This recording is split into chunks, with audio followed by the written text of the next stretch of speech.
en Radio Proverso Inictu Oculi, tu programa sobre arte dirigido y presentado por Lourdes Páez Morales.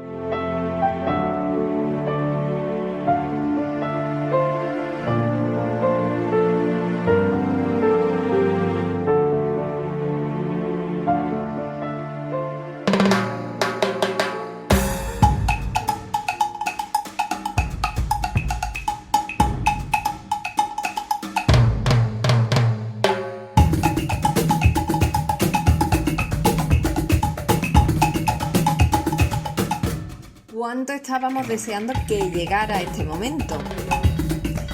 Bienvenidas y bienvenidos a una temporada más de Inictu Oculi y arranca aquí este programa número 26, primero de la cuarta temporada, y hoy, después de este descanso veraniego que hemos tenido, os traemos temas de lo más variado. Hablaremos de artistas rebeldes, de personajes históricos que pues eran bastante hábiles con el pincel y, por ejemplo, de un nuevo concepto de museología y de muchas más historias del arte. Comenzamos.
Así era Venecia, la bella, insinuante y sospechosa, ciudad encantada de un lado y trampa para los extranjeros de otro, en cuyo aire pestilente brilló un día, como pompa y molicie, el arte. En estos términos describe Venecia el escritor Thomas Mann en su novela La muerte en Venecia, que luego sería trasladada al cine por Luchino Visconti.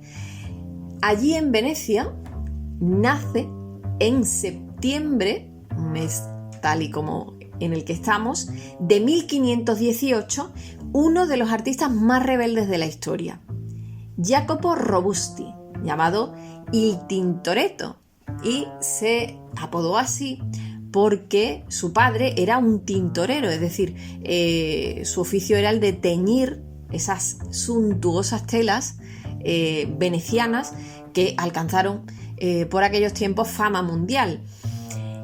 Y precisamente poco saldría de Venecia Tintoretto, porque solo hizo fugaces escapadas a las ciudades de Mantua y Padua. En realidad, nuestro pintor se llamaba Jacopo Comín, un dato que Miguel Falomir aportó en 2007 en el catálogo de la exposición monográfica que realizó aquel año sobre él el Museo del Prado. El apellido Robusti parece derivar de un apodo que se le puso a su padre por haber defendido con bravura, con valentía, con robustez en este caso, las puertas de la ciudad de Padua. También, además de Tintoretto, nuestro pintor tuvo a lo largo de su vida otro apodo, que era el Furioso. Y este apodo se debe a la vehemencia con la que ejecutaba sus obras, ¿no? que era, bueno, pues una suerte de rabia y también, en cierto modo, de reacción frente a la adversidad que siempre parecía cernirse sobre él, que ahora veremos, ¿no? Mezclada con esa manera de pintar rápida y certera, donde él pues se basaba más en el dibujo, un dibujo ágil, rápido,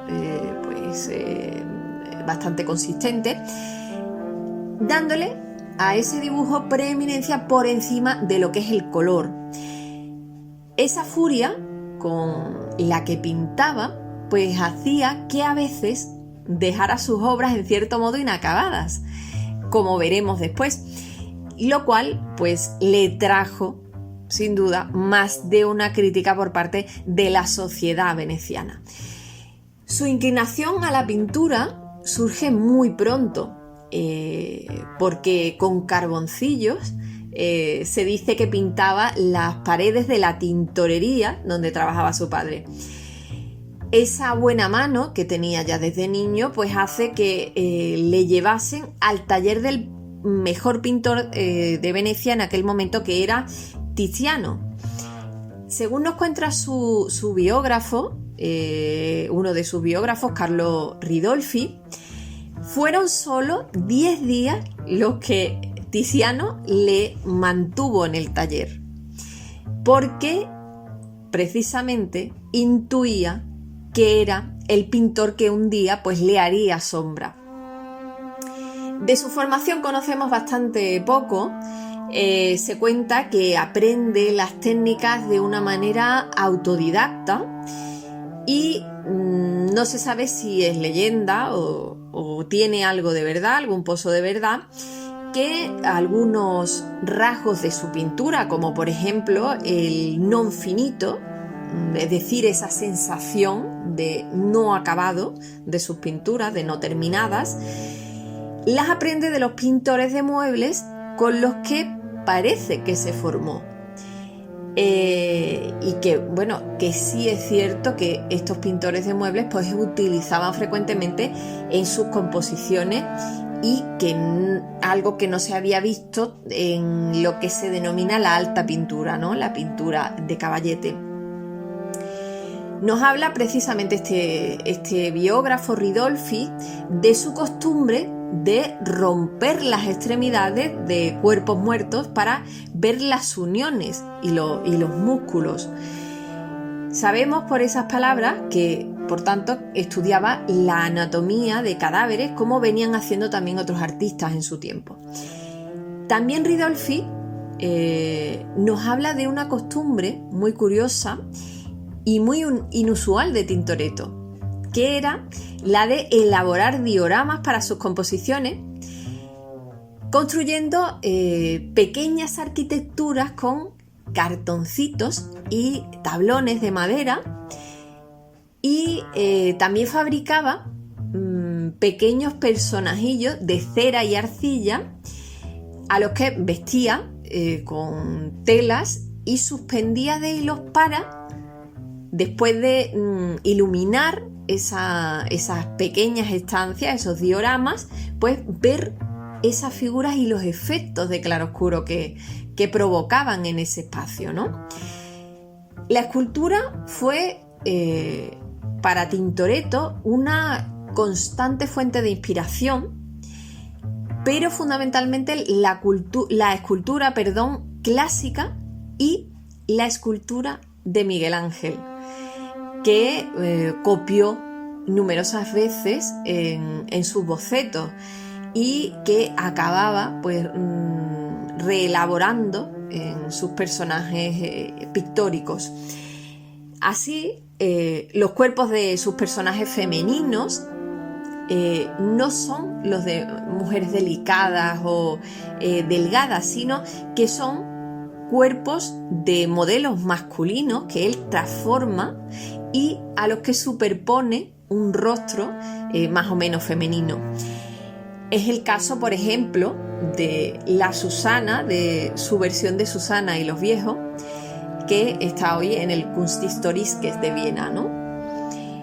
pero también algunos pintores como Giulio Romano fueron una influencia para Tintoretto, porque fue a ver pinturas de Giulio Romano al Palazzo del Tè de Mantua, en una de esas escasas salidas de las que hemos hablado antes, y de lo que era su Venecia natal, ¿no? Como antes dijimos acerca de su técnica, era una técnica a la prima, es decir, que se quedaba con la primera impresión, no corregía, no repasaba la pintura, no era curioso en el detalle, no se detenía, ¿no? Sino que le importaba más la totalidad, es decir, la sensación del todo acabado, bueno, el resultado final, ¿no? Quedara como quedara, ¿no? Un poco, por decirlo de alguna manera. Y a esto le ayudó también una preparación característica suya, que, a diferencia de la clara, que era blanca, que utilizada por el resto de sus coetáneos, que se hacía pues con yeso y cola, él tenía una preparación que era oscura y que daba un resultado diferente a sus pinturas. Esta preparación era en realidad un truco de artificio, porque facilitaba cubrir el lienzo rápidamente, sin aplicar demasiadas capas, que lo cual es necesario para completar toda una composición en una preparación blanca. Él no daba excesivas veladuras e incluso le permitía esta preparación oscura dejar zonas sin pintar, lo que hemos dicho antes, ¿no? Porque apenas se notaban. Es decir, que la preparación pues pasaba a ser parte integrante del resultado final. Por otro lado, también le permitía trabajar rápido y acometer nuevos proyectos, que era lo que realmente le interesaba a Tintoretto. Esta preparación la lleva a sus máximas consecuencias en un curioso episodio de su vida, en el que entrega unas puertas de un órgano. Se trata de las puertas del órgano de Santa María del Giglio, perdón por mi italiano, que tras 5 años y a punto de cumplirse el plazo de entrega máximo, pues se le da un ultimátum para que lo entrega tal y como está, esas puertas, entregue el encargo, bajo la pena de multa de 25 ducados, y Tintoretto realiza esas puertas en tan solo 16 días, después de 5 años de espera.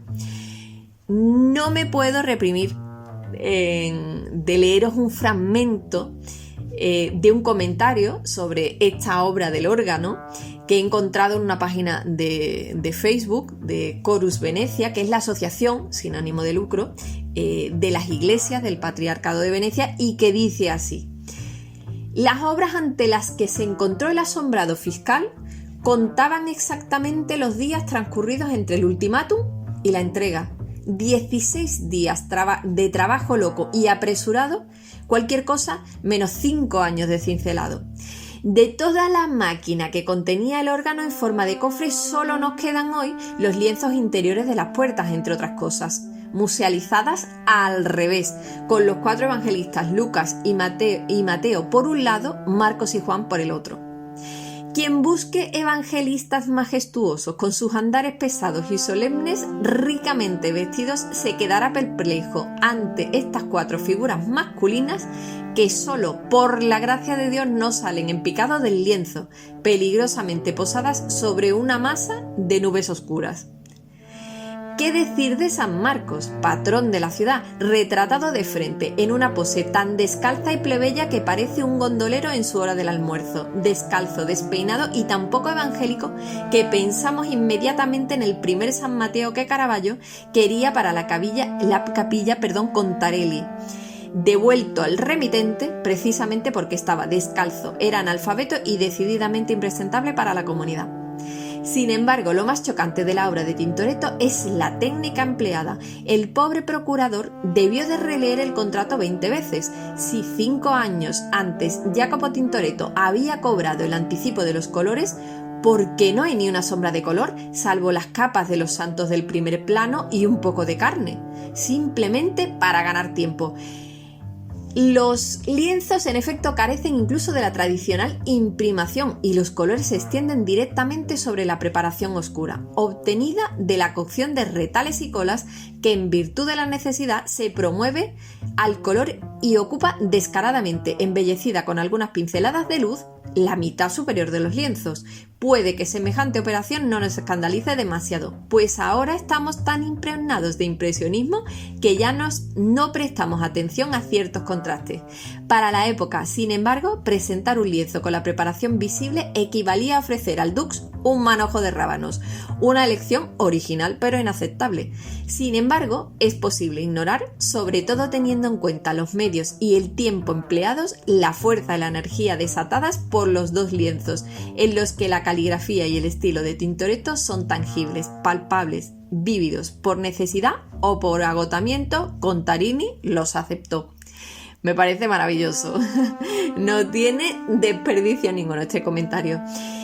El episodio es verdad que parece retratar bastante bien cómo era Tintoretto. Después hablaremos también de algunas argucias que llevó a cabo para quedarse con contratos que él pensaba pues perdidos, ¿no? Que eran prendas, vamos.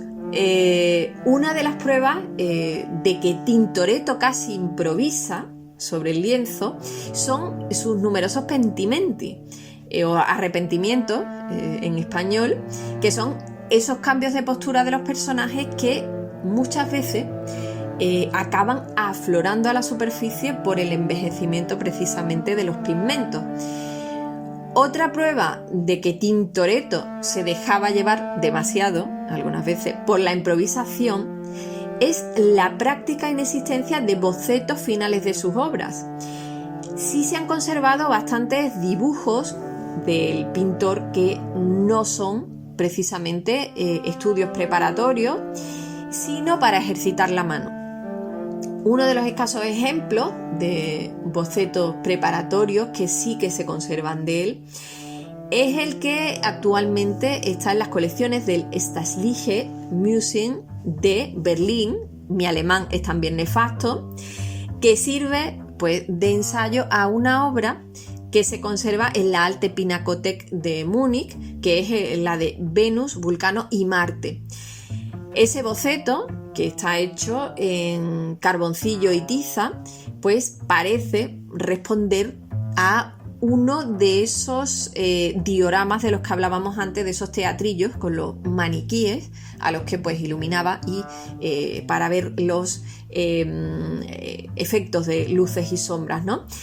Hay que decir que su técnica pictórica se ha podido conocer mucho mejor a raíz de la llegada, como la de muchos pintores, de esas técnicas de análisis y estudio aplicadas hoy en día, como son la reflectografía infrarroja o las radiografías, que han permitido conocer el dibujo subyacente, por ejemplo, que empleó para encajar las figuras, y también sus arquitecturas y la manera pues de aplicar los colores, así como identificar la composición tanto de la preparación como de sus pigmentos utilizados, ¿no?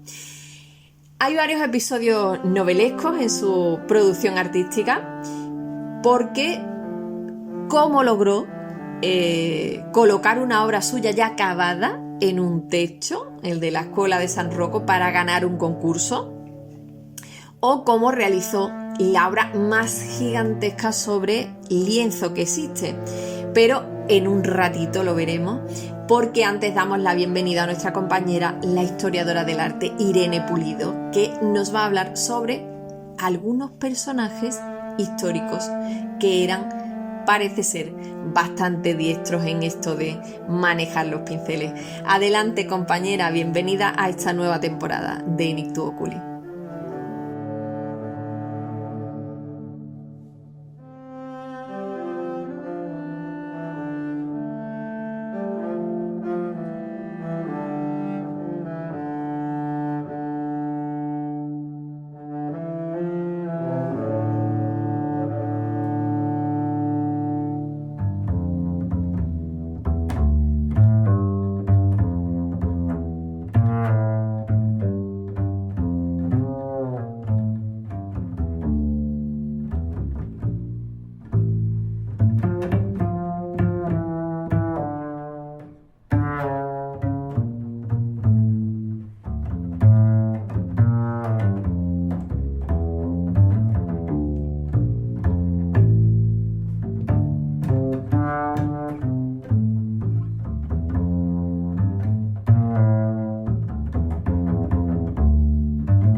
Buenas tardes, Lourdes. Hola a todos. En el programa de hoy vamos a desvelar los nombres de artistas famosos que quizás desconocías. Personas que son o fueron célebres por otros motivos, pero que probablemente no sabías que se dedicaron al noble arte de la pintura en sus ratos libres. Te animo a que te quedes conmigo porque te aseguro que más de uno te va a sorprender. Comenzamos el relato con la reina Victoria I de Reino Unido. La reina Victoria, que reinó desde 1837 hasta su muerte en 1901, fue también una prolífica pintora. Tenía 8 años cuando comenzó a recibir lecciones de dibujo con el pintor Richard Westall. Victoria solía tomar como modelo a sus allegados, miembros de su familia y mascotas, por las que sentía un gran cariño. Sus obras también reflejan sus gustos. Como princesa y después reina, disfrutaba visitando el teatro para ver óperas y ballets y a menudo dibujaba estas escenas y a los actores a los que admiraba. Después de una breve serie de lecciones con Edward Lear, recibió clases del pintor paisajista escocés William Leighton Leigh durante más de 20 años. Leigh era un maestro minucioso que instruía a su alumna real en composición, luz, sombra y también color. El amor que Victoria sentía por la pintura desde muy joven perduró durante toda su vida. La colección real incluye más de 50 cuadernos de bocetos y álbumes llenos de su obra. Le gustaba pintar en la naturaleza y dibujaba con frecuencia durante sus visitas anuales a Escocia y sus viajes por Europa. Leigh llegó a señalar que la reina viuda encontraba cierto consuelo en su cuaderno de bocetos y en su caja de colores. Nuestro segundo protagonista de la tarde es Sir Isaac Newton. Isaac Newton era aficionado a pintar en las paredes. William Stanley, que fue gran amigo del científico, escribió en un diario que las paredes de la casa de su padre estaban llenas de dibujos y anotaciones hechas con carbón. Y parece que esa afición le venía desde su infancia. Recientemente, usando una técnica conocida como imágenes por transformación de reflectancia, que permite descubrir detalles presentes en cualquier superficie que son imperceptibles al ojo humano, investigadores de la Nottingham Trent University han descubierto un antiguo graffiti en una de las paredes de la casa de Woolthorpe Manor, en la que Newton pasó su infancia. El dibujo en cuestión representa de forma bastante tosca el funcionamiento de un molino de viento. Se sabe que de niño Newton estaba fascinado por el funcionamiento de sus objetos y llamó especialmente la atención un molino de viento que existía cerca de la casa familiar y del que llegó a hacer una réplica de madera. Se piensa ahora que el dibujo encontrado en la pared pudo ser un boceto para dicha maqueta. A modo de curiosidad, en esa misma casa se encuentra el famoso manzano gracias al cual, según cuenta la leyenda, Newton alumbró la ley de la gravedad. Continuamos con nuestro protagonista quizá más inesperado, Adolf Hitler. Adolf Hitler, creo que no necesita mucha presentación, antes y durante la Segunda Guerra Mundial, además de estar ligado a asuntos políticos, también se dedicaba a la pintura. Hitler produjo cientos de obras y vendió sus pinturas y postales para tratar de ganarse la vida durante sus años en Viena, de 1908 a 1913. Sin embargo, no tuvo éxito. Posteriormente se recuperaron varios de sus cuadros después de la Segunda Guerra Mundial y desde entonces se han vendido en subasta por decenas de miles de dólares. Otras de sus obras fueron confiscadas por el ejército de Estados Unidos y se encuentran en la actualidad en poder del gobierno de ese país. En su autobiografía, Hitler describió cómo, en su juventud, quería ser un artista profesional, pero sus aspiraciones se arruinaron al no aprobar el examen de ingreso a la Academia de Bellas Artes de Viena. El instituto consideró que tenía más talento en arquitectura que en pintura. Uno de sus instructores, incluso, que simpatizaba con su situación y creyendo que tenía algo de talento, sugirió que se inscribiera en la Escuela Académica de Arquitectura. Sin embargo, esto requería que Hitler regresara a la escuela secundaria que había abandonado y a la que no estaba dispuesto a volver. Más tarde, cuando se ocupaba de pintar y vender esas postales con escenas de Viena, Hitler frecuentaba cafés de artistas en Múnich con la esperanza incumplida de que artistas consagrados le pudiesen ayudar en su ambición de pintar profesionalmente.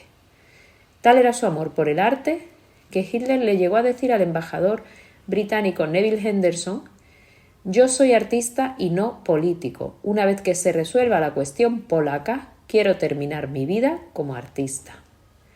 Esta serie de pinturas confiscadas que comentábamos por el ejército de Estados Unidos a finales de la Segunda Guerra Mundial fueron llevadas a este país con otros materiales capturados y todavía se encuentran en poder del gobierno, que se ha negado a permitir que sean exhibidas. Otras, sin embargo, pertenecen a dueños particulares. En una subasta en 2012 en Eslovaquia, una pintura individual suya alcanzó la cifra de $42.300. De acuerdo con la revista de noticias semanal Life, Hitler pintó cientos de obras. Algunas de estas dejan ver que la habilidad para la pintura de Hitler era pobre. Por ejemplo, porque pintaba personas rara vez. La causa que se especuló era falta de voluntad o falta de habilidad. Sus pinturas prestan énfasis en la arquitectura, mostrando lugares públicos, edificios y casas de campo. En otras, sin embargo, se concluyó que tenía cierto talento. Se le pidió a un moderno crítico de arte que revisara algunas de estas pinturas sin decirle quién las había pintado y las calificó como muy buenas. Sin embargo, el crítico comentó que el estilo diferente de Hitler al dibujar figuras humanas representaba una profunda falta de interés en las personas. El caso de Sir Winston Churchill, quizás es más conocido al menos en el mundo del arte. Winston Churchill tenía 40 años cuando empezó a pintar, en uno de los momentos más bajos de su vida. Fue en junio de 1915, poco después de su renuncia forzada como primer señor del almirantazgo, tras la desastrosa campaña de Dardanelos. La pintura proporcionó un refugio de las tensiones de la política y el periodismo, y de lo que Churchill llamó el perro negro de la depresión. Además, Churchill vio la pintura como un campo de pruebas para fortalezas de liderazgo como la audacia, la humildad, la previsión y la fuerza de la memoria.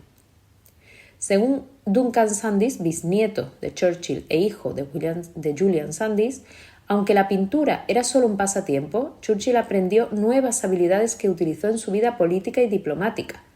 Le dio un santuario durante la adversidad y creo lo hizo más eficaz en 1940, cuando Hitler se preparó para invadir Gran Bretaña.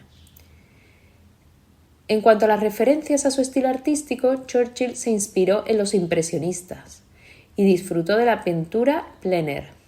Y donde quiera que fuera, de vacaciones o de trabajo, estaba acompañado por sus pinturas, pinceles, lienzos.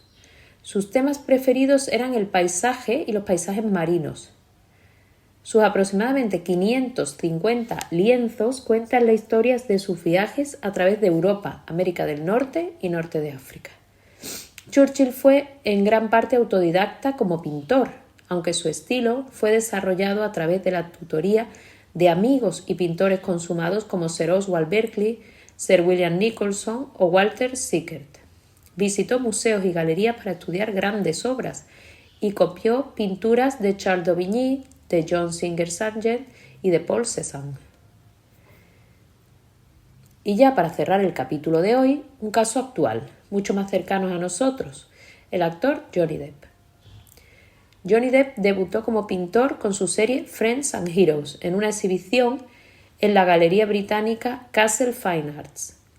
Sus retratos neoexpresionistas de figuras populares, amigos y héroes para el actor, consiguieron venderse al completo en horas, batiendo un récord en el estudio. De acuerdo con los medios británicos, el valor de la colección ascendería a más de 3 millones de euros, una cifra que no está nada mal para un debut en el mundo del arte. Bob Dylan, Al Pacino, Keith Richards y Elizabeth Taylor son algunos de los rostros protagonistas de la serie. Espero que hayáis disfrutado descubriendo a estos artistas desconocidos. Algunos gozaron de cierto reconocimiento en vida. Otros fueron marcados precisamente por todo lo contrario, pero en cualquier caso merece la pena pararse a conocer algunas de las obras artísticas de estos ilustres personajes.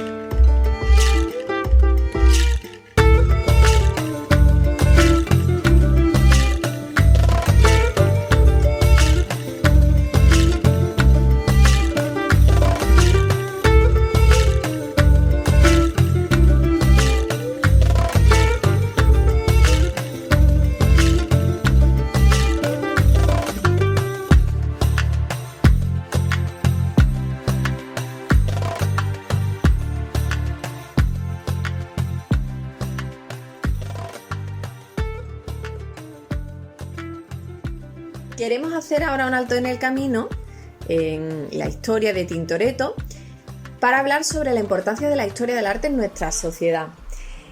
En 1999, un historiador del arte de origen húngaro, Gergely Bárki, estaba viendo en casa con sus hijos la película Stuart Little, que va de un ratón que es adoptado por una familia humana, y viendo una de las escenas, el historiador reconoció una obra que había estado buscando durante años desde que hiciera su tesis doctoral sobre un pintor que era uno de los introductores del expresionismo, en Hungría, el pintor Robert Bereni.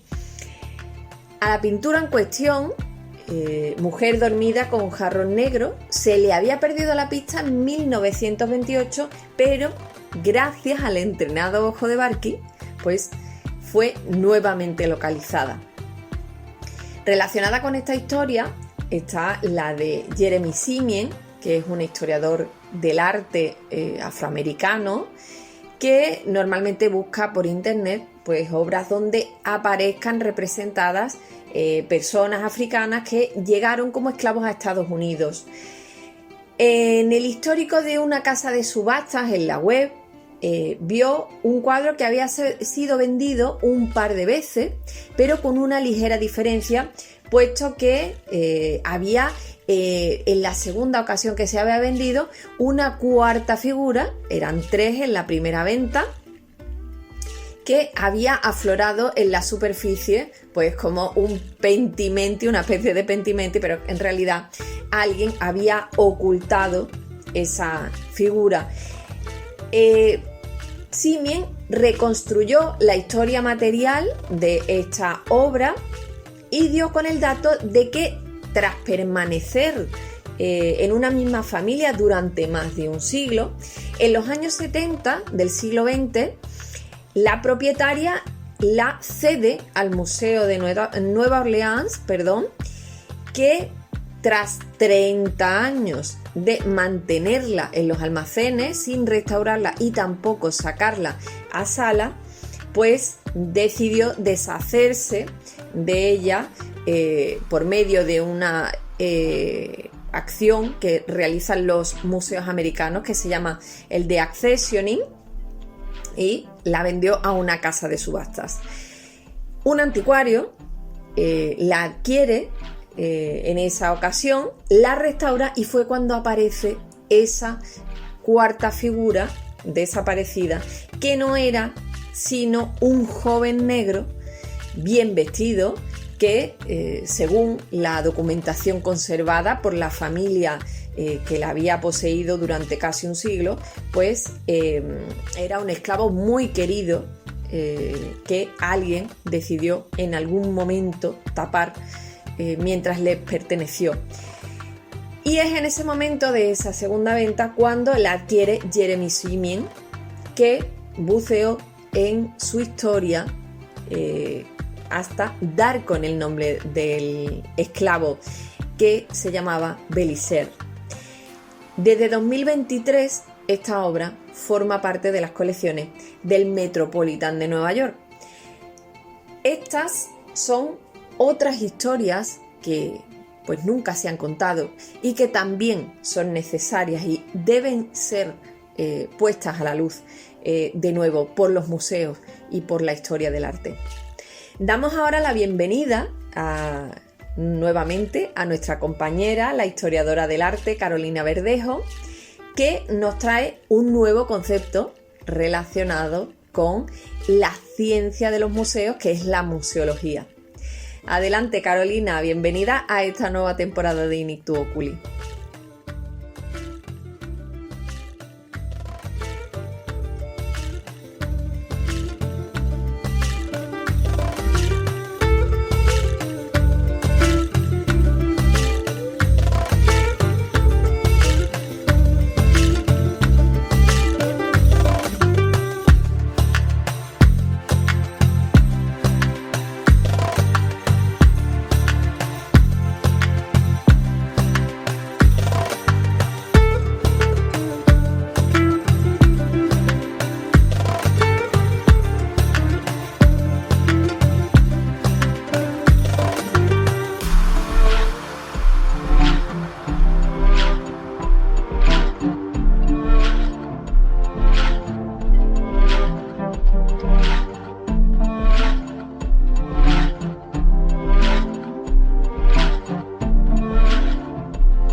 Hola, buenas tardes. Encantada de poder volver a participar en este programa, agradeciendo su amable invitación a Lourdes Páez y bueno, desde aquí aprovechar también, antes de nada, para saludar a todas las compañeras y compañeros, así como a los oyentes, después de estas vacaciones de verano, ¿no?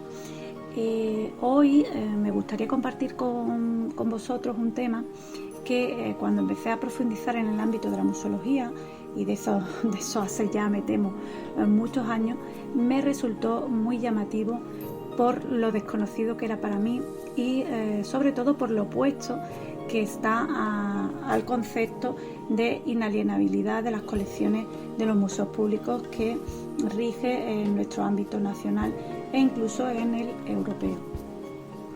Es un término que en la bibliografía especializada se nombra con la voz inglesa de deaccessioning y ello es debido a que se trata de una actuación propia de los museos americanos.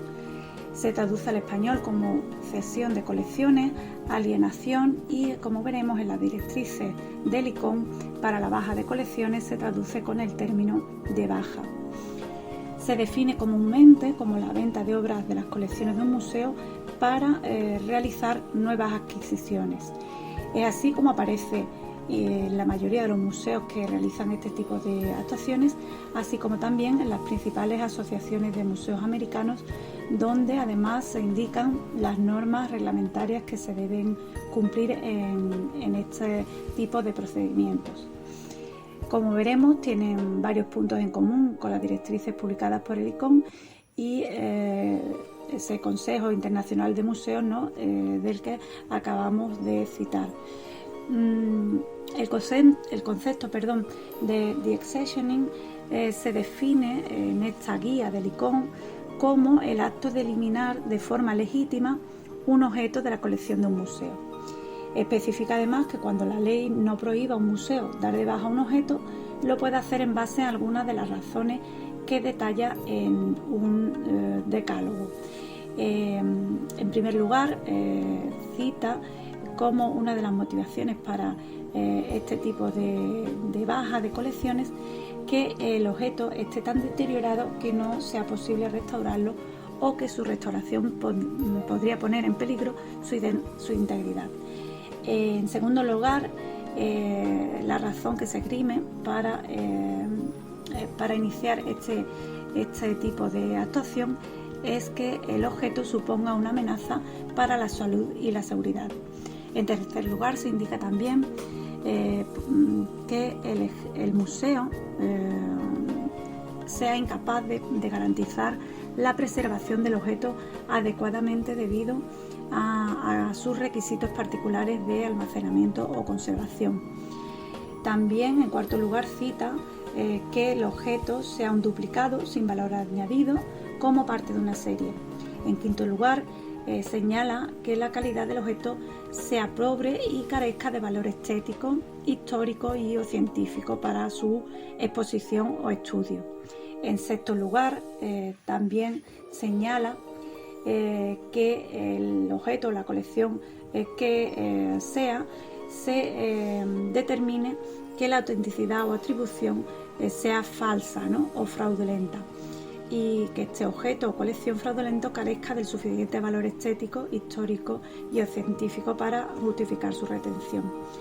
En séptimo lugar, se cita que otro museo pueda garantizar la preservación del mismo, o sea, del objeto o de la colección que se determine, así como también sea capaz de exponer y facilitar el acceso al objeto de manera más adecuada, y el museo del que proceda el objeto tenga la intención de transferir su propiedad a esa otra institución. Todos estos puntos, estos 7 primeros puntos, como podemos imaginar, podrían esgrimirse en más de un caso para motivar la baja de colecciones o deaccession en distintas instituciones, y no solo en el ámbito americano. Pero vamos, después de hacer esta relación de estas primeras 7 razones, nos vamos a parar un poquito más en las 3 últimas de este decálogo, ya que vamos a ver cómo van a ser razones que se han dado con más frecuencia a la hora de activar este tipo de procedimiento. En octavo lugar, se cita que la posesión del objeto por parte del museo sea incoherente con la legislación aplicable o con los principios deontológicos, como por ejemplo cita que el objeto fue o habría sido robado, exportado o importado ilegalmente, o que podría estar sujeto a otras reclamaciones legales de devolución o restitución.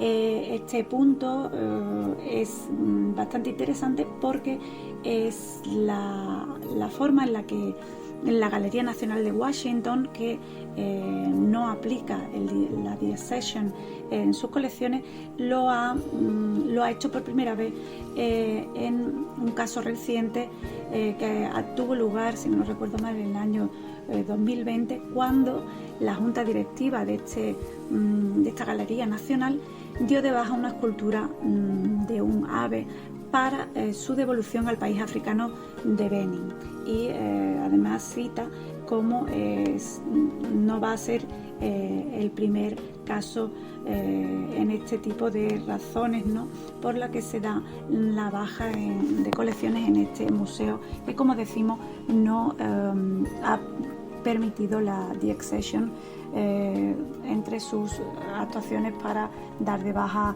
las colecciones. Del mismo modo, tenemos que pensar también, y aquí vamos a señalar un proceso que ha puesto en marcha hace pocos meses el ministro de Cultura de España, y me estoy refiriendo con esto a la devolución de obras de arte incautadas durante la Guerra Civil.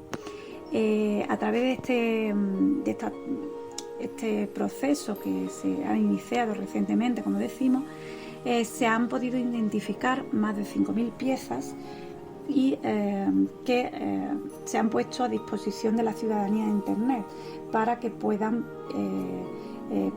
quien lo desee pueda comprobar la relación de obras que museos como, por ejemplo, el Museo del Romanticismo o el Museo Nacional de Escultura han reflejado en esta relación, ¿no? Es el caso concreto también de un óleo sobre cartón del Museo Sorolla titulado Las Velas, que en caso de que su legítimo propietario pudiese aportar las pruebas de su propiedad y también cumpla con otros requisitos como acreditar la titularidad dominical, puedan realizarse o iniciarse el proceso para su devolución. Como decimos, es un caso que se da por primera vez en nuestro ámbito, ¿no? Donde no se ha dado en el ámbito de los museos públicos, donde anteriormente no se ha dado este tipo de bajas, ¿no?, para la adquisición de otras obras, pero que se inicia con este tipo de bajas de colecciones motivadas, ¿no?, por esta restitución o devolución a su legítimo dueño. Para no extendernos más, que quiero también citar el noveno, la razón que se da en noveno lugar en este decálogo de Licón, y es que el objeto ya no sea coherente con la misión o con los objetivos de la colección del museo. En este sentido se postulan también museos británicos y holandeses, y es un hecho que tiene que ver directamente con los criterios de adquisición que los museos deben reflejar en sus estatutos o normativas. Unos criterios de adquisición que en el ámbito europeo y en el nuestro, ¿no?, en nuestro ámbito nacional, son cada vez más exigentes, ¿no? En décimo lugar y último, está la razón que puede motivar ese proceso de baja de colecciones, es que el objeto se va a vender como parte de un esfuerzo del museo para renovar y mejorar sus colecciones de acuerdo con los objetivos de la colección aprobados por el órgano rector. Este es la principal motivación, ¿no?, la principal razón que se ha dado en los museos americanos para realizar la disección de parte de sus objetos o colecciones. Podríamos citar muchos casos conocidos, como por ejemplo la polémica venta de numerosas obras de Kandinsky que el director del Museo Guggenheim de Nueva York realizó en los años 70 para adquirir obras de Brancusi y de Van Gogh. Recientemente, con motivo de la crisis de la pandemia por la COVID-19, este tipo de ventas ha ido en aumento, dándose además la particularidad de que la venta de obras de las colecciones de ciertos museos se realiza también para adquirir obras de colectivos infrarrepresentados en las colecciones, como ha sido el caso del Museo de Baltimore, que recaudó más de 8 millones de dólares vendiendo pinturas de Warhol o de Nolan para reemplazarlas por obras de artistas jóvenes o de colectivos poco representados en sus colecciones. También ha salido a la luz recientemente la noticia sobre la venta de una pintura de Artemisia Gentileschi del Museo Metropolitano de Nueva York por no considerarla una pieza significativa en su colección. Asimismo, a raíz de la pandemia, la Asociación Americana de Museos ha incluido en su reglamento la opción, antes no admitida, de usar los fondos generados por la venta de obras de arte para el cuidado directo de los objetos de la colección del museo, como pueden ser obras de restauración, de manipulación, transporte o conservación. Incluso ha entrado en el debate la posibilidad de hacer frente a las nóminas de los empleados con este tipo de ingresos. Algo impensable, ¿no? En estos momentos en el ámbito museístico de nuestro entorno. En Europa, aunque es menos común, ya hay normativa legal que incluye entre sus preceptos la baja de colecciones, aunque principalmente con motivo de restituciones legales y no para la adquisición de nuevas obras de arte, ¿no? Por último, lanzar una reflexión final y es que dado los numerosos casos de deceptioning en el ámbito europeo, en el ámbito americano, el Consejo Internacional de Museos ha tenido que establecer una serie de directrices antes, como decimos, no consideradas. Estas directrices se publicaron, si no recuerdo mal, en el año 2019 y por tanto cabe pensar en la posibilidad de una mayor permeabilidad en este sentido en la legislación europea y por tanto en la de nuestro propio país. Muchas gracias.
Pues muchas gracias, Carolina, y damos la bienvenida ahora a Tomás Sánchez Rubio, nuestro etimólogo de cabecera, que nos acompaña también en esta cuarta temporada de Nictu Oculi.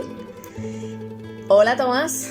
Hola, ¿qué tal, Lourdes? Pues nada, un placer volver contigo aquí al programa para seguir aprendiendo. Y aprendiendo de ti. ¿Qué tal ha ido ese verano? Pues mira, no nos podemos quejar porque, bueno, yo creo que ha dado tiempo de todo. A mí me han dicho por ahí que ha sido bastante provechoso porque has estado pintando y escribiendo. Hombre, pues la verdad es que sí. La verdad es que sí, mi gran afición, ¿no?, con la que empecé hace ya tantos años de la pintura, pues casi es solo en periodo vacacional cuando tengo tiempo por estar lo suficientemente relajado para dedicarme a ella. De coger los pinceles y además que pintas al óleo, o sea que tarda muchísimo en secarse. Exactamente, pero bastante, ¿eh? Sobre todo, como tú sabes, el color blanco, eso es un poquito desesperante lo que tarda en secarse, ¿no?, en el óleo. Y bueno, yo creo que lo he aprovechado bastante bien en ese sentido. Ahí he dejado varios cuadros tú ya sabes que desde hace tiempo estoy sobre todo con los pequeños formatos y bueno, ya han quedado ahí unos cuantos. Yo creo que son simpáticos, ¿eh? Otra cosa es que estén mejor o peor hechos, muy bien no están, pero bueno, mira, simpático, te ríes. Está muy bien, a mí me gusta mucho tu estilo. Eso es, y ya después, pues, ¿qué te voy a decir? Pues de viaje, ¿no? Contigo, pues hemos estado en Cádiz, después en Madrid, ¿no?, viendo esa maravillosa exposición de Rosario de Velasco en el Thyssen, que tanta gana teníamos de ver, ¿no? Preciosa, y que por cierto en las noticias ha salido en estos días que se han encontrado, gracias a un antiguo monaguillo, que todavía el hombre vive, unas pinturas murales en la parte trasera de un retablo. O sea que hay mucho todavía que decir de esta artista madrileña, ¿no? Artista y persona, exactamente. Pues Tomás, como ves, le estamos dedicando nuestro programa hoy principalmente a Tintoretto, ¿no? Este artista archiconocido, pero no tan conocido tampoco, que bueno, pues que fue uno de los más destacados junto a Tiziano y Veronés en ese renacimiento veneciano, ¿no? Queríamos preguntarte por algunos términos que van saliendo a lo largo del programa y que están relacionados con este pintor, pero primero queríamos que nos hables de una lápida que recuerda a Tintoretto y que está escrita en latín, precisamente en la que fuera la casa donde vivió sus últimos 20 años. Cuéntanos algo acerca de esta curiosa lápida. Exactamente, además es una lápida cuya fecha es bastante posterior a la muerte de Tintoretto, porque es una lápida fechada en el año 1842, o sea, a mediados del siglo XIX, ¿no? Y entonces esta lápida tiene algunas características lésicas, ¿no? Pues la verdad, muy interesante. O sea, empezando por la propia fórmula por la que comienza, ¿no? Es una típica fórmula de esta de admonición, de llamada de atención, ¿no?, tan renacentista, dirigida a quienes pasan por delante de una tumba. Literalmente dice la fórmula ne praetereas viator, o sea, vamos a decir, una variante del Siste Viator, de tantas inscripciones ya te digo, de época renacentista y posterior, o sea, detente, caminante, ¿no? Bueno, pues ne praetereas viator es una forma de decirle al caminante, que es el viator, ¿no?, el que pasa por allí, pues es una forma de decirle que se pare, porque praetereo es el verbo pasar por alto. Entonces le dice ne praetereas viator, no pases por alto, caminante, o sea, domum vetustam, la vieja casa, etcétera, o sea, que, ¿no?, te está invitando, ¿no?, a que te leas esa inscripción y a saber quién estaba ahí, ¿no?, en esa casa, ¿no? Qué bonito. Sí, vamos, es una lápida. Lo único que pasa es que, claro, esa fórmula del Siste Viator, presta atención, estaba sobre todo en las lápidas funerarias. Bueno, en Roma también había esa fórmula, ¿no?, de detente viajero, que aquí está enterrado tal, ¿no? Sí, o sea, es una fórmula heredada de lo clásico, ¿no? Heredada pues del mundo clásico, ¿no? Y ya después hay otros términos muy interesantes. Bueno, nos podemos parar incluso en Tintoretto, ¿no? Que aparece ahí su nombre. Recordemos que Tintoretto es el diminutivo de tinctor, ¿vale? Que es una alusión al trabajo, al oficio que tenía el padre de Tintoretto, ¿no? Es comparable, ¿no? Este diminutivo Tintoretto, ¿no? Con ese españoletto también con el que se españolito, conocía claro, a Rivera, a ¿no? Rivera. A Rivera, el españoletto, ¿no? Y bueno, Tintoretto, claro, no era su nombre, era un apodo, como decimos, un diminutivo de tinctor, que es el teñidor, porque efectivamente recordemos que el padre de Tintoretto es teñidor de tela, ¿no? Y bueno, y sabemos que en el taller pues entraba el pequeño, ¿no? Y se ponía a hacer grafiti en las paredes. Se empezaba a hacer grafiti en las paredes, o sea, el pobre padre pues ahí aguantando al niño todo el día pues, con pintarrajeando los muros, ¿no? Y bueno, y este tinctor, debemos recordar que este oficio pues viene del verbo tingo, tingere, tinctum, que es el verbo teñir en latín. Y bueno, recordemos que el participio, ¿no? de este verbo tinctum es de donde viene, por ejemplo, el vino tinto. El vino manchado, el vino teñido, el vino oscuro, etcétera, ¿no? Son curiosidades. Y después también hay dos términos, ¿no? Curiosos, que bueno, porque hacen referencia, si uno lo ve fuera de contexto, ¿no? El primero de ellos, pues la verdad es que le extraña un poco, ¿no? Esto denominar, ¿no? a Tintoretto como robusti, o sea, se le llama robustus, y es un calificativo que parece venir de su padre y que él mantuvo. Robustus, ¿qué significa? Robustus, pues lo mismo que ahora robusto, significa fuerte, resistente como un roble, porque está relacionado con la palabra roble, que es en latín robur, roboris. ¿Por qué le viene del padre este apelativo? Bueno, porque el padre se lo ganó cuando en la llamada batalla de Padua de 1509 será uno de los defensores su padre de la ciudad de Padua contra el bando veneciano, o sea, contra la liga de Combray o Cambrai, promovida por el Papa en aquellos momentos. Yo estudio siempre Cambrai. Exacto. Que es Cambrai, ¿no? Es Cambrai, pero mira, esto pasa igual que Truman Capote. O sea, vamos a ver, Truman Capote era el apellido del segundo marido de su padre, que era de Canarias. Entonces, hombre, a mí me parece un poco QCC, Truman, ¿cómo sería? Caput, ¿no? Caput, ¿no? O Capot, ¿no? O sea, teniendo ahí Truman Capote y bueno, y teniendo un apellido español, pues para que complicarse. Pero efectivamente fue contra la liga. Bueno, que en realidad hemos dicho antes que se llamaba Comín y que esto lo había averiguado un conservador del Museo del Prado, que es Falomir, y bueno, que este robusti él lo conservó. Exactamente, de su padre, ¿no? Lo heredó de su padre. Y después también aparece por último, ¿no? Aparece en esta lápida esta curiosa palabra peniquilo, que bueno, que viene del latín penicillum penicilli y que sencillamente es pincel. Pero claro, ahí escrito con C, pues su pronunciación según nosotros sería penicilo, y diríamos, bueno, ¿qué relación tiene esto con la penicilina? Parece que la tiene, y efectivamente, ¿no? Es una curiosa relación la que tiene con penicilina, y es que Alexander Fleming, cuando en 1928 descubrió un hongo microscópico que resultó ser un bactericida, al que él llamó Penicillium notatum, pues bueno, le puso este nombre porque él veía en el microscopio unos filamentos que tenían la forma de los pelos de un pincel. ¡Qué curioso! Y entonces, ante esta analogía, pues el propio Fleming, pues una persona, vamos a decir que más que notable, una persona sobresaliente y nunca lo suficientemente recordada, y que estuvo en Sevilla, como saben, se le puso el nombre al ambulatorio, tiene junto al Parlamento de Andalucía tiene una estatua, quizás desconocida, ¿no? más desconocida de lo que debiera.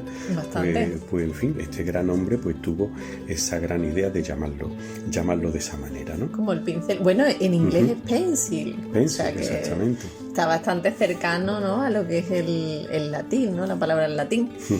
Pues seguimos hablando de Tintoretto, de este Jacopo Robusti o Jacopo Comín, que supone esa ruptura absoluta en la escena pictórica veneciana frente al atemperado Tiziano, que por entonces era veneradísimo, ¿no?, en su ciudad. Bueno, Tiziano tenía alrededor de 30 años más que Tintoretto, hay que decir.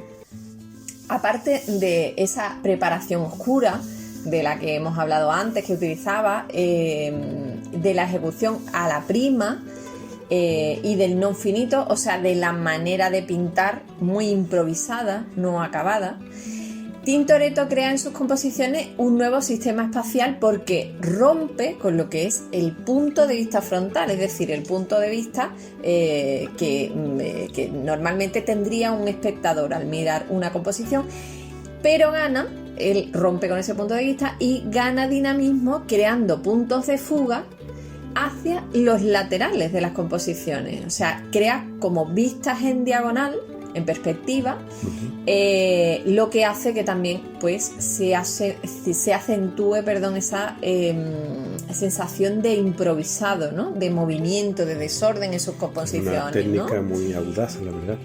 Esto lo vemos perfectamente en una de sus obras, El hallazgo del cuerpo de San Marcos, que hoy podemos ver en la Pinacoteca Brera de Milán, un museo fantástico. Y en esta composición el espacio compite con lo que es la acción principal de los personajes, porque hay una galería de arcos que se desarrolla y fuga, por así decirlo, hasta un fondo oscuro, este fondo que era la preparación, y se pierde entre las sombras. La galería no tiene ese punto de fuga central, sino que es lateral, por lo que la vemos en escorzo. Algo que era muy chocante para la época porque todos tendían como a hacer un punto de fuga central, ¿no? Y esto hace que estas composiciones sean como muy barrocas, siendo un pintor renacentista, ¿no? Todo esto está relacionado también con su cercanía al teatro y concretamente a unos miembros de un grupo de intelectuales que se llamaban los polígrafi, como eran el teórico Anton Francesco Doni y un comediógrafo que era Andrea Calmo, para el que, por cierto, pues realizó diversas escenografías y también vestuarios para los personajes para la representación de algunas de sus comedias.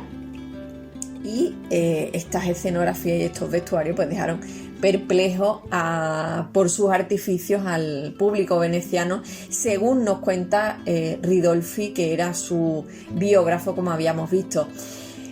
Otro ejemplo de estas perspectivas teatrales en diagonal es el que vemos en el Cristo ante Pilato de la Escuela Grande de San Rocco, concretamente de la Sala del Albergo, donde se nos presenta de nuevo una arquitectura soberbia que está también en diagonal como telón de fondo de la escena donde Cristo pues se presenta vestido de blanco inmaculado ante el que era el gobernador romano de Judea, y personalmente es una de las obras que más me gustan de Tintoretto.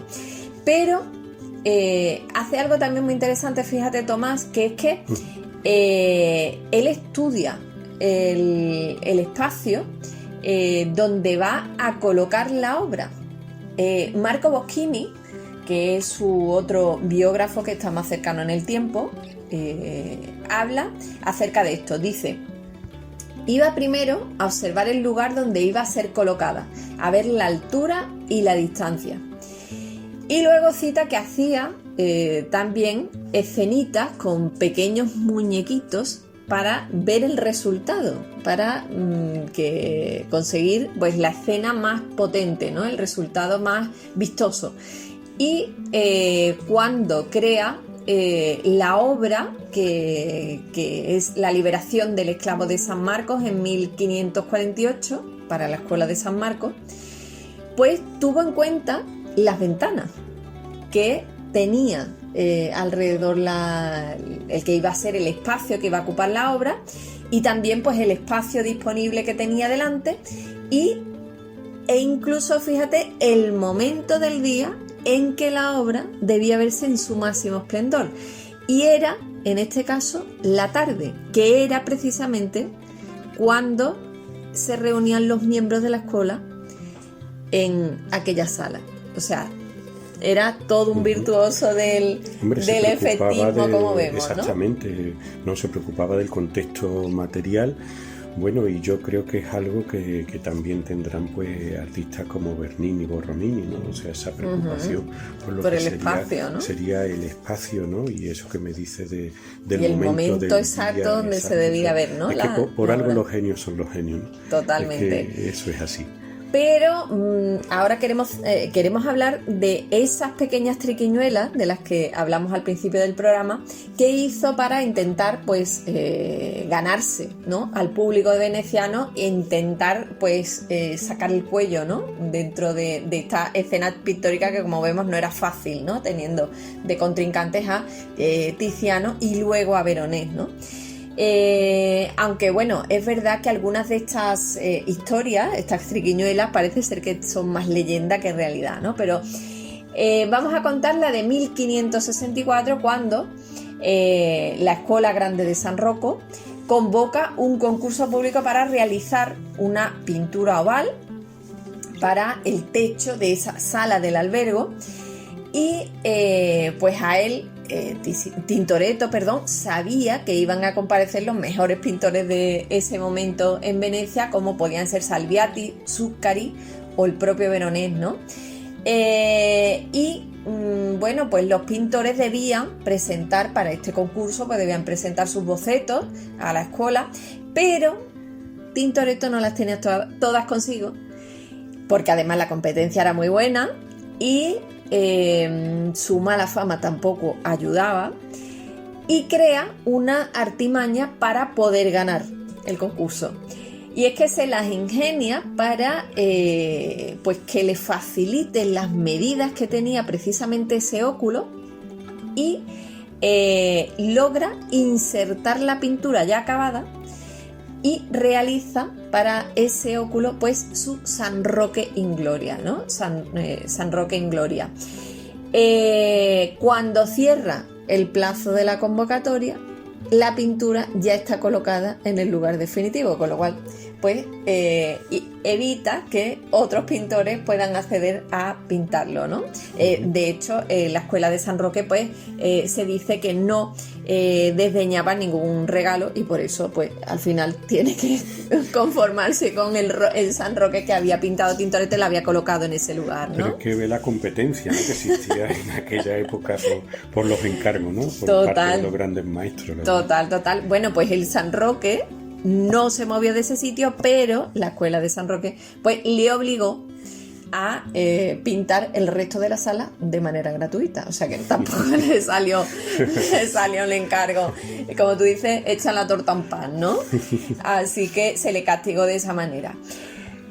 Bueno, estamos hablando de escuelas grandes, y hay que decir que estas escuelas en Venecia eran realmente no eran colegios, eran unas escuelas de devoción que estaban como destinadas a la devoción de un santo concreto, una vocación concreta, y tenían como finalidad la caridad, ¿no?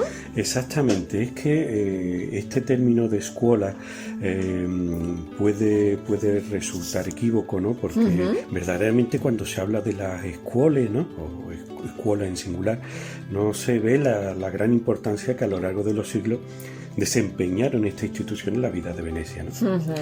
Estaban plenamente integradas en todas las capas de la sociedad y se las considera en cierto modo un vínculo, ¿no?, entre lo terreno y lo divino. No eran escuelas, por supuesto, como tú has dicho, en el sentido de lugares de aprendizaje, sino que podría traducirse mejor como hermandades. Exactamente, O sea, tiene mucha similitud, ¿no?, con las hermandades españolas. Y había de distinta naturaleza en principio. Había escuelas de artes y oficios, las había de nacionalidad, que reunía a personas precisamente de una misma nacionalidad, de un mismo país, y las había también, la mayoría, que eran de devoción. La más famosa, pues la Escuela Grande de San Marcos, que proviene de mediados del siglo XIII, 1260, ¿no? Y bueno, como curiosidad, pues te diré que las primeras escuelas son las llamadas del Batutti. O sea, los Batutti son los que se golpean, los que se golpeaban, que se crearon ahí en el siglo XIII, cuando llegó a Italia el movimiento flagelante que predecía que el fin del mundo estaba a la vuelta de la esquina. O sea, 1260 se consideraba precisamente un año apocalíptico, ¿no? Son instituciones curiosas. Tendrían también como un paralelismo con los gremios, en realidad, ¿no? Exactamente. Sí, o incluso con lo que se entenderá por universidades, antes de ser centro específico de estudio. Pues antes del episodio de San Roque, precisamente, ¿no?, de ese San Roque en gloria, se cuenta que tampoco los dos grandes lienzos del juicio final y la adoración del becerro de oro que hace para la Madonna del Orto tampoco los contrata. Sino que él mismo pues se postula para pintarlos y los pinta únicamente cobrando los materiales para poder así pues mostrar en este momento la valía que tenía como pintor a su ciudad, ¿no? Por cierto, esta iglesia, la de la Madonna del Orto, es el segundo lugar más importante donde se pueden ver más obras de Tintoretto, ¿no?, después de la Escuela de San Roque o la Escuela de San Rocco, que cuenta ni más ni menos que con 70 obras de Tintoretto. O sea, si hay que conocer a Tintoretto, se conoce en la Escuela de San Roque. Al inicio de su carrera, Tintoretto, cuando está intentando abrirse paso en el panorama artístico de la ciudad, sabiendo que Tiziano pues había frustrado algunos de sus encargos por envidia, principalmente, busca el mecenazgo de un personaje importante en Venecia en aquel momento, que era Pietro Aretino, que era un mecenas y también un poderoso pensador, que pues finalmente, y ante la presión del propio Tiziano, pues acaba dándole la espalda, ¿no?, a Tintoretto, y le retira su apoyo públicamente, ¿no? Y la leyenda cuenta que precisamente pues tuvieron un encontronazo entre los dos y Tintoretto pues le afeó a Pietro Aretino con el poder que tenía, pero le afeó su conducta, ¿no?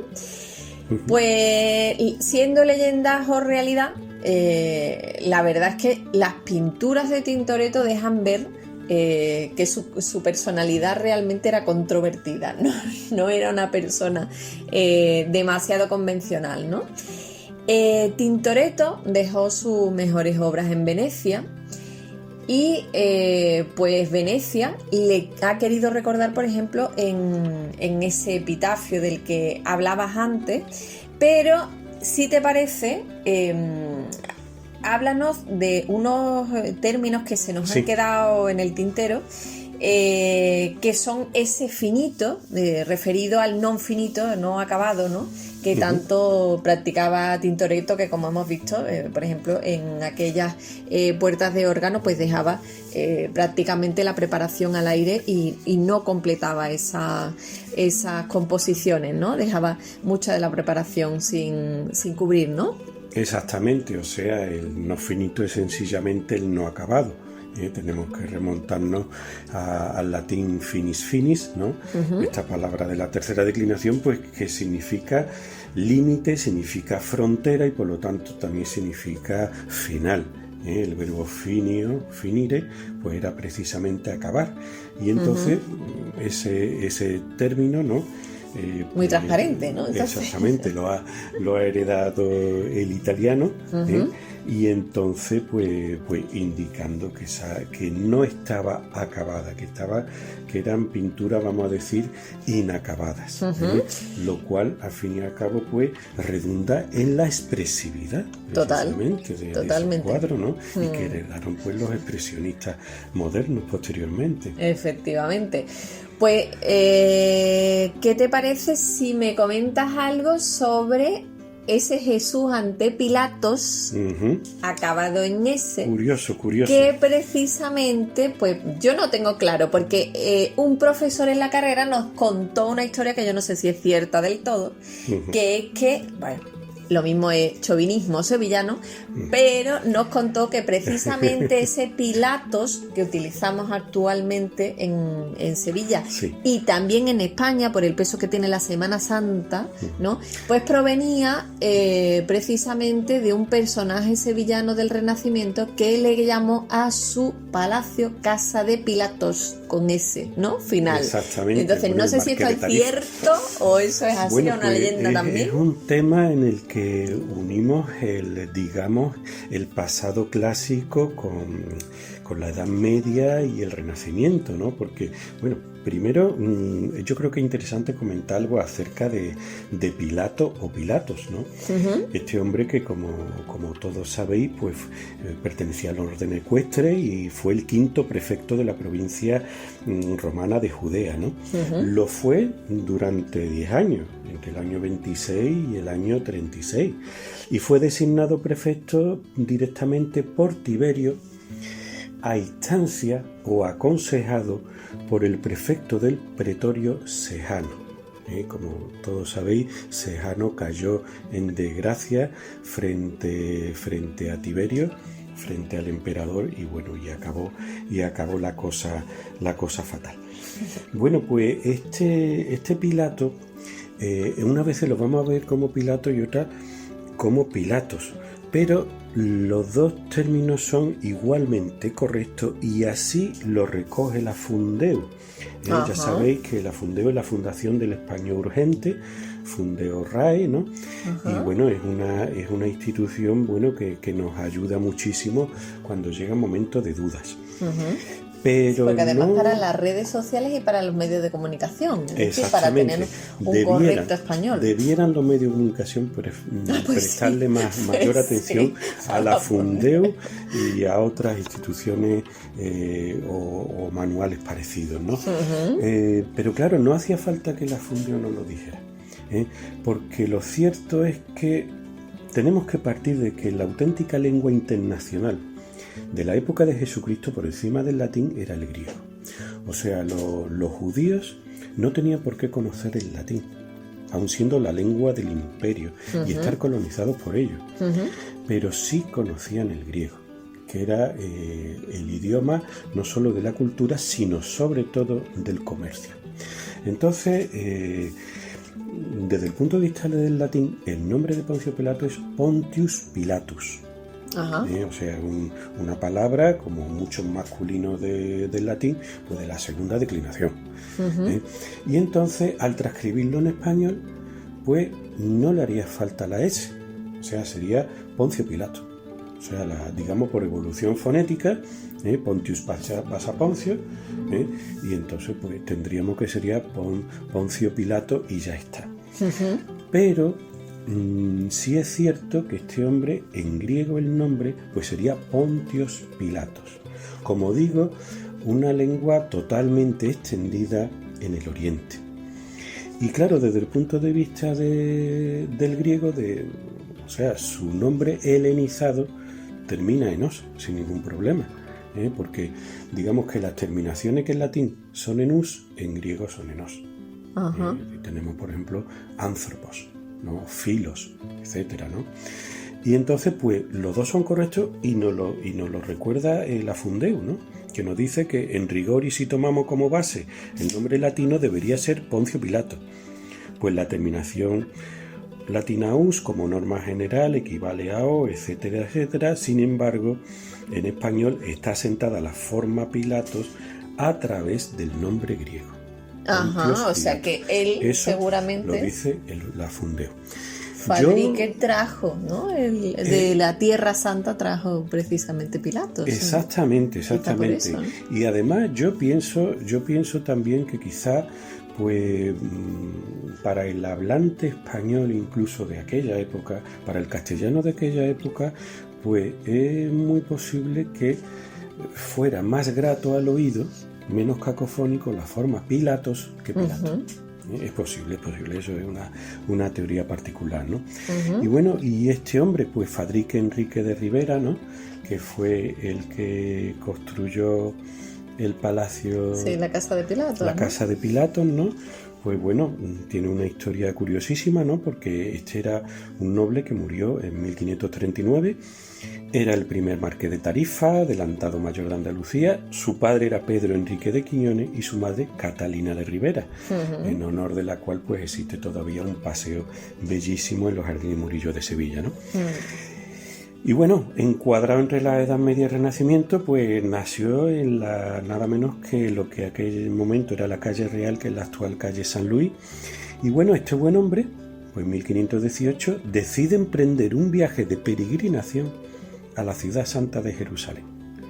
Sale de Bornos en Cádiz, acompañado de varios asistentes, por la costa mediterránea, pues visitó en primer lugar el monasterio de Montserrat, en Cataluña, y más tarde en Marsella, atravesó los Alpes, Milán, etcétera, llegó a Venecia y allí en Venecia se encuentra a nuestro admirado poeta Juan de la Encina, y juntos los dos, daba la casualidad, Juan de la Encina también quería visitar la ciudad santa, ¿no? Y entonces los dos pues fueron allí a peregrinar. Entonces, bueno, ya a la vuelta, de nuevo a Venecia, ¿vale? Y bueno, el caso es que él cuando llegó a Sevilla, ¿vale? Pues construyó lo que se llamó la Casa de Pilatos, pues a la misma distancia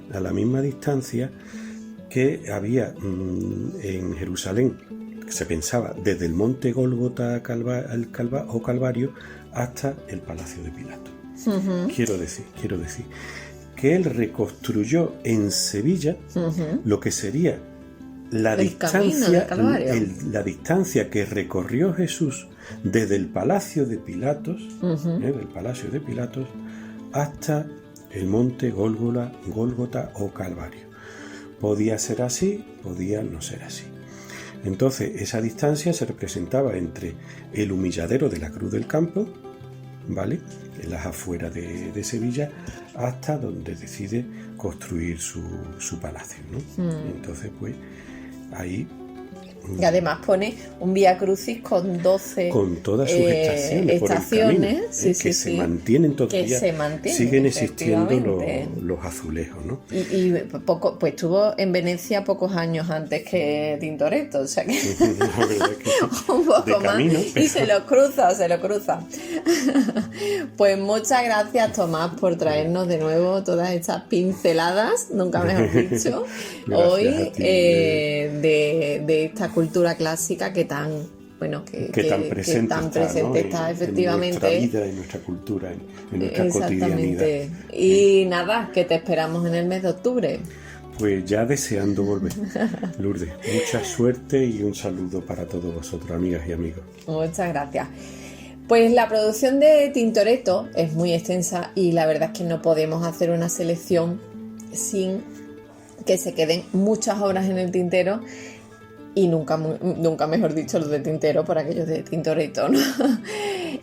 Podemos citar como obras a lo mejor más significativas el milagro de la liberación del esclavo por San Marcos, que realiza para la Escuela Grande di San Marcos, el juicio final de la iglesia de la Madonna del Orto, la crucifixión de la Escuela Grande de San Rocco o el lavatorio de los el lavatorio de los pies, que lo podemos disfrutar aquí cerquita en el Museo del Prado.